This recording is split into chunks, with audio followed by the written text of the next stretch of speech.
Let us now discuss about the significance of velocity time graph in uniform motion. We know that in uniform motion, the velocity is constant.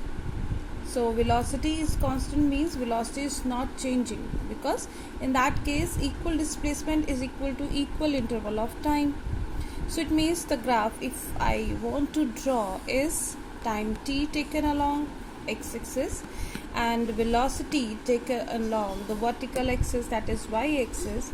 Since equal distance in equal interval of time, so velocity is not changing. In that case, the graph will be straight line. Means in that case, if I switch on the stopwatch, the speed or velocity will always remain same, just like the position time graph for the rest position.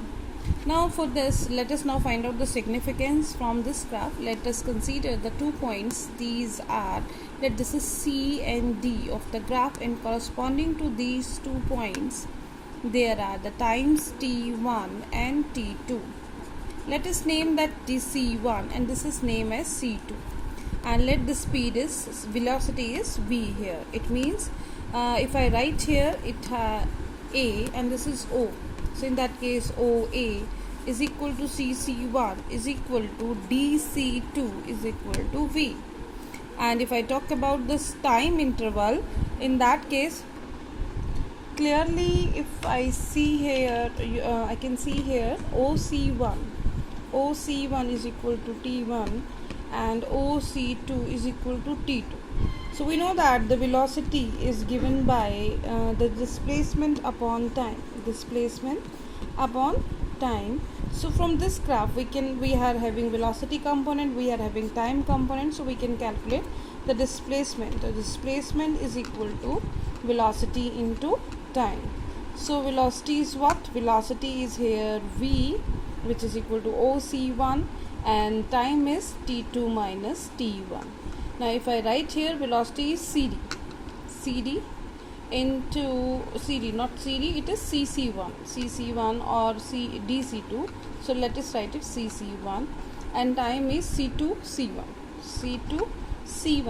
Clearly you can see here that it is the area of this rectangle, right? Or we can write area under the graph. So it means, for what is the significance of velocity time graph? Velocity time graph gives us the displacement which is equal to area under the graph. From position time graph, we have measured that the slope of the graph gives us velocity, and from velocity time graph we can get the displacement, which is area under the graph. It is to be noted that the position time graph cannot be parallel to the position axis. Why this is so? It is so because it means that at any particular time the position of the particle is infinite, which is not possible. So such kind of graph is not possible. This is one of the important point to keep in mind.